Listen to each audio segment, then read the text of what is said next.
What is up and welcome to another edition of Worth a Watch with me, Andy Flores. This is my review for Wish I Was Here. I almost have I have words and I don't have words for this film. In a good way, I'll say it right now, this is in my top 5 movies of the year. Guaranteed. By the time I do my top 10 best of list, I know this film will be in that list. I am a big fan of Zach Braff. I enjoy his work as an actor or as a director. I definitely dug Garden State. I very much enjoyed it. It's a nice drama with comedy bits in there. But it's a much bleaker film, dealing with depression and so on and so forth. It is a bleaker film, darker color palette and everything. Very slow at times, but it's a good film nonetheless, with some good music in there, because that's what it's known for, is the soundtrack. And Scrubs,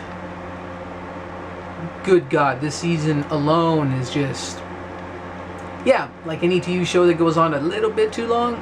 Yeah, it's not the greatest in some of the seasons, but this season in particular, and of course maybe about the first 4 or 5 seasons, were really fucking amazing in terms of just good zaniness, fantasies, dreams, and hilarious friends, and just all around just good zany goodness. I don't know how else to describe it other than check it out if you've yet to see it.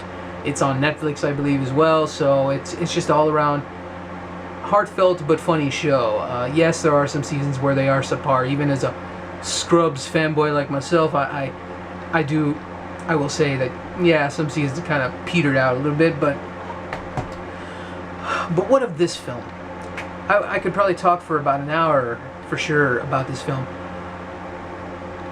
This is directed and co-written and starring Zach Braff, Kate Hudson, Josh Gad, Joey King, and Mandy Patinkin. They're the main people. There's some people I don't recall their names, so my apologies, but the son in particular, because Joey King, and there's a son to Zach Braff's character in this film, and Kate Hudson's character, because they are husband and wife in the film.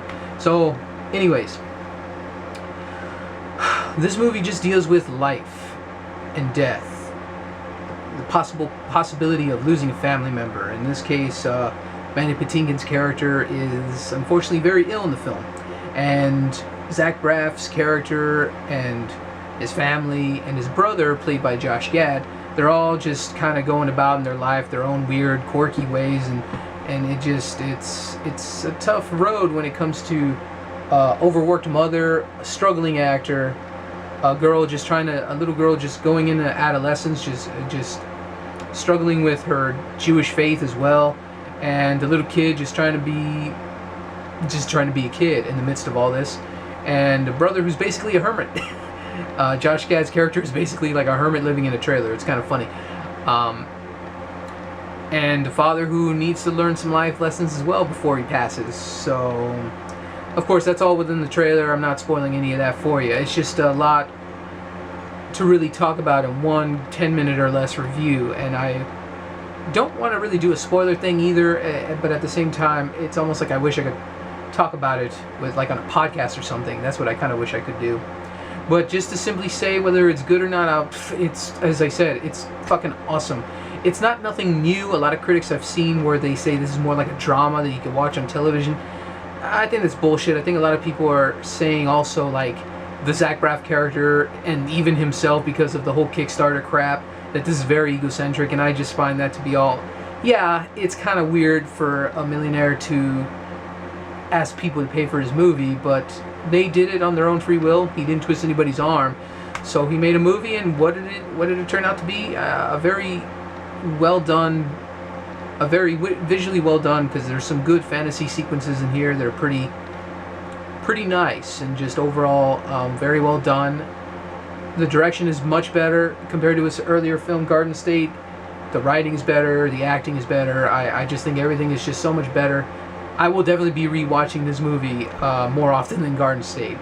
It's just such a well done film, when just the main lesson, of course, being that he can be, because Zach Braff's character is kind of a dick in the beginning of the film and kind of throughout, but then he has to learn he can be very egocentric, and that's one of the biggest things that I very much enjoyed, was that there was a progressive change in him, and he went from that egocentric douche of an actor to a father who had to step up and do what he had to do for his family and his ill father and his distant brother.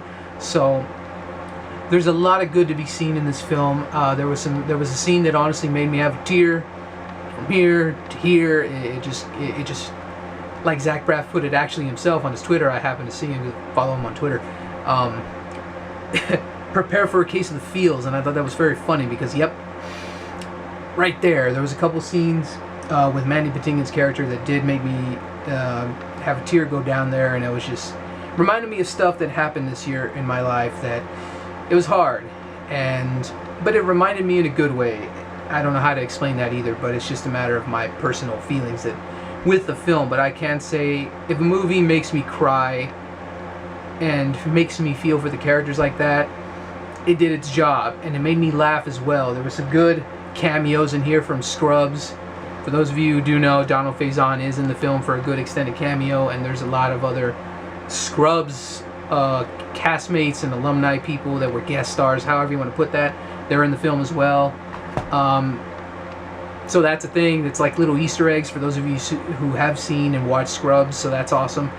So much passion in this film. A lot of people say there's nothing here and there's nothing new. I highly disagree. I think there's just a lot of good to be seen in the film. It may not be the most unique of plots, I get it, but I enjoyed it. I felt a lot of good emotional feelings towards this film that were shown through the characters, and made me reminisce of some things. It made me think too, so because I go through that. I'm a struggling artist myself, much like the character of Zach Braff with his acting career, so I related to that as well, not knowing how far to go and pursuing a dream, but also trying to help my family out as well. I very much related to this film. It felt very much for me. I very much enjoyed it. Say what you will about the plot, but overall it's a really relatable film to me, and I'm sure to those of you out there that struggle with work and stuff like that, that could be relatable as well, just the frustration you feel sometimes. So if it made me say all these emotional things to you guys, to you right now watching, a film does its job, and I think it's just so well done. It's genuine emotions. It made me laugh a good amount of the time. It was paced well, directed better, visually well done when it came to some of the fantasy and dream sequences. So it's a dang good movie, and it's not the best of the year, but it's definitely up there in my opinion, and it was worth the wait. So very happy with this film, and that's about it for my review for Wish I Was Here. So, oh yes, the music, good stuff.